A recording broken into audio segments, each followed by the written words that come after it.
Hello, Dinara. Hi, James. Welcome back, everybody.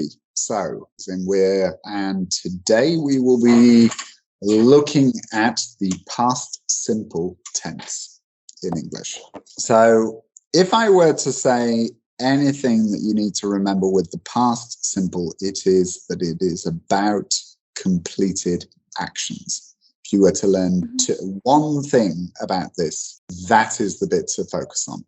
Completed actions. So things that happened in the past that don't continue to the present. But it could be 5 minutes ago, 20 minutes ago, 10 years ago, 600 years ago, 3 weeks ago, doesn't matter how long ago, but completed actions in the past. So this is the key thing to bear in mind. And we'll have a look at the first example. Wolfgang, or if I am going to pronounce his name correctly, Wolfgang Amadeus Mozart was an Austrian musician and composer. We usually say Wolfgang Amadeus Mozart. So Mozart, yes, as in Wolfgang Amadeus Mozart was an Austrian musician and composer. He lived from 1756 to 1791. He started composing at the age of 5 and wrote more than 600 pieces of music. He was only 35 years old when he died. So lived, started, wrote, was, died, are all past simple. Yeah, exactly. And so you're going to also hear there are differences in pronunciation as well. So normally you're going to default to a D sound. So it'll be voiced, D. But sometimes, as in if you have, for example, worked, there it's unvoiced, it's T, as in, and then started, there it's an id sound, and it depends on what the last sound is. So as in, if it ends with a T or a D, then it has to be id. If it otherwise ends with an unvoiced consonant, it's going to be a T, instead of a D. Otherwise, it would be a D. So this is another thing, but it's a pronunciation point just to bring up. Okay. Very often, the past simple ends in ed for regular verbs. So I work in a travel agency now. Before that, I worked in a department store. They invited us to their party, but we decided not to go. The police stopped me on my way home last night. Laura passed her exam because she studied very hard. For spelling, stopped, studied. So there are specific rules about this, and it's if it goes consonant, vowel, then a single consonant, then generally we double the letter in the middle. Stopped, so for example, stopped, and in British English, travelled as well, controlled as well. But I think it's the same for controlled in American English, but it's not for travelled. So just be careful of this because there is a slight spelling difference. And when you end with consonant, then a Y, you change the Y to an I, and then you add ED. But only if it's consonant, then Y. Not if it's vowel, then Y. So it's he played, you just add ED. So and you keep the Y. But studied, change the Y to an I and add ED. So, for example, if I forget to write double P, in that case, we will read stopped, right? Yes, it's like saying stoped instead of stopped. It's short. So to keep this O sound, we need to write double consonant. Yeah, exactly. So, exactly, because as in when it comes to the when you've got vowel consonant E, most commonly you have something that when I learned about it, because I was a small child when I learned about it, it's the magic E. And it's sort of a little bit like an umlaut, if you as in German, for example. So it changes the quality of the sound. So it's like, for example, you think about the two words, rat, rate. These are, so by adding an E, we're saying a totally different word. So rat are those nasty little animals that live in the sewers, and and then rate is, as in what kind of rating you would give something, 5, 6, 7 out of 10, for example. These kind of things, they happen to vowels in English because there are only 5 vowels, right? Well, there are 5 vowels in terms of the way that the vowels are written, but there's over a dozen vowel sounds. So it is a common feature of the Germanic languages that you have a lot of vowels in each of vowel sounds in the Germanic languages. So because if you look at, say, a Romance language, so I'm not as familiar with how the Slavic languages work when it comes to phonology, but if you look at the Romance languages, they don't have as many vowel sounds as the Germanic languages, because the Germanic ones, including English, all make distinctions between short vowels and long vowels. So that means that it's a lot of vowels. So, for each of these, there's a different one. So you've got o, or. You've got, so o, or, for example, a, so e, so you've got lots of these short vowels, long vowels.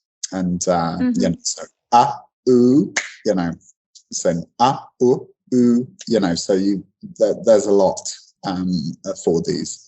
And it can sound a little bit funny if you get the wrong one.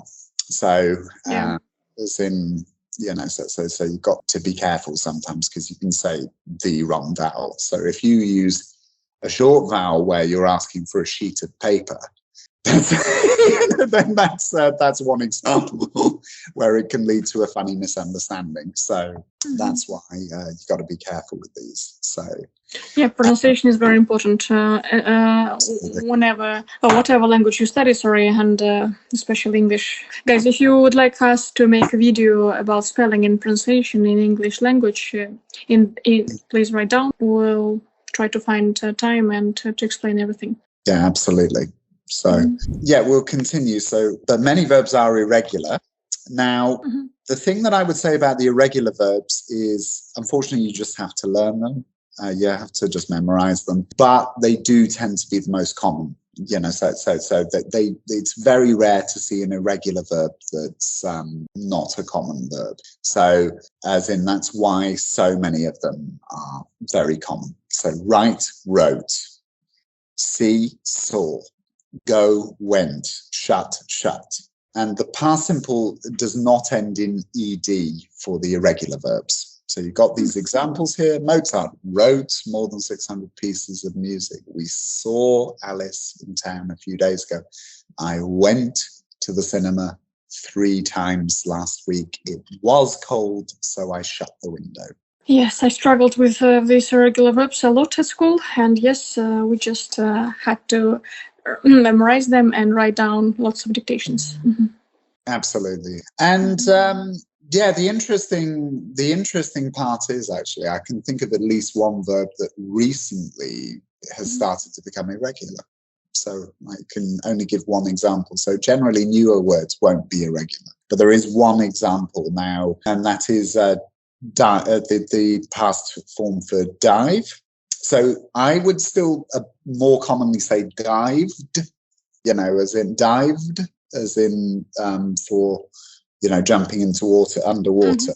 I would say dived, personally. But what's particularly in American English, what's become a lot more common is dove.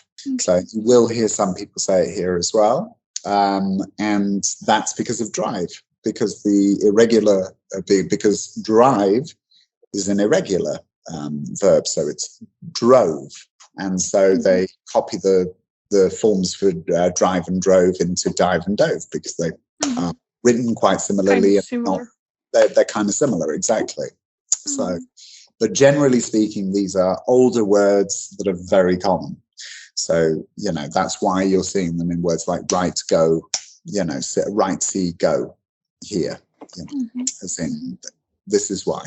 In questions and negative sentences, we use did, didn't, plus the infinitive. Enjoy, see, go. Don't get scared by this. It's just exactly the same for the present simple as it is in the past simple. It's just literally the past form of do, you know. So very similar, grammatically speaking, to the present simple here, you know. So did, didn't. The exception is obviously the verb be, you know, but we'll get onto that in a second. So I enjoyed, she saw, they went. Did you enjoy? Did she see? Did they go? I didn't enjoy, she didn't see, they didn't go. So we've got the examples here. I enjoyed the party a lot. Did you enjoy it?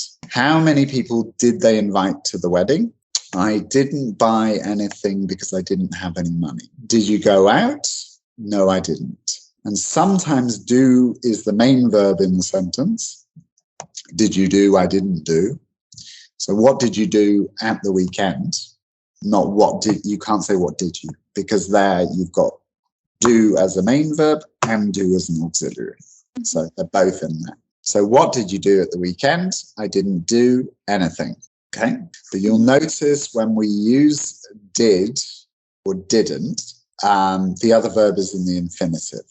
Okay. So we don't double past it, you know, so we don't double past it. We you know, so because the auxiliary gives you all the information about which person and which tense. Okay, so just remember that. So did questions and negatives, yeah. Exactly. So it's the same case with the present simple in the third person. So she doesn't like chocolate. She doesn't like chocolate, you know, as in not she doesn't likes. We don't say she doesn't likes. We say she doesn't like chocolate. Or does she like chocolate? You know, so does he do sports? You know, does he do exercise? Not does he does exercise. We don't say that. So now the next one, the past of be, am, is, are, is, was, or were. So this is, so exactly. So just remember, I, he, she, or it was or wasn't, but we, you, they were or weren't. And then was I, he, she, or it? Were we, you, or they? So I was annoyed because they were late. Was the weather good when you were on holiday? They weren't able to come because they were so busy. I wasn't hungry, so I didn't eat anything. Did you go out last night or were you tired?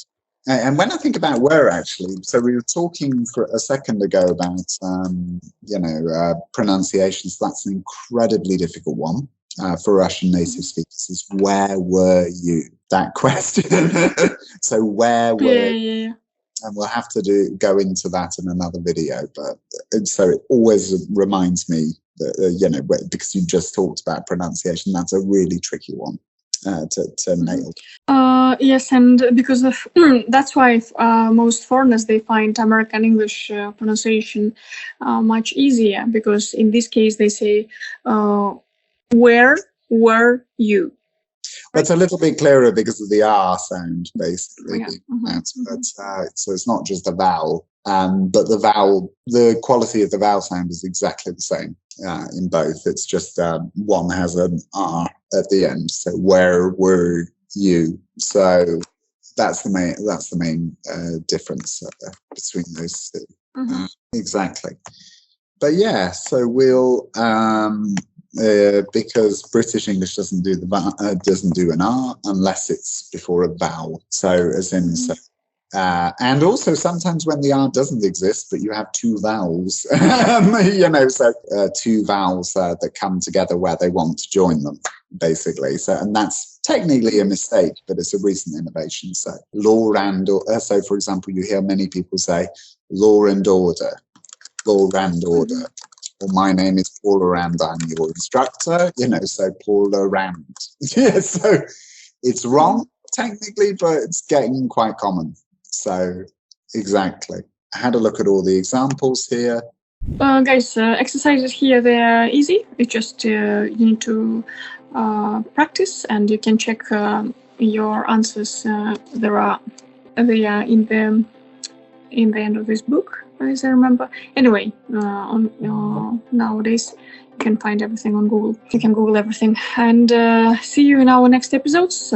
Please share these videos with everyone who studies English, because that's why we're doing it. That's why they are free.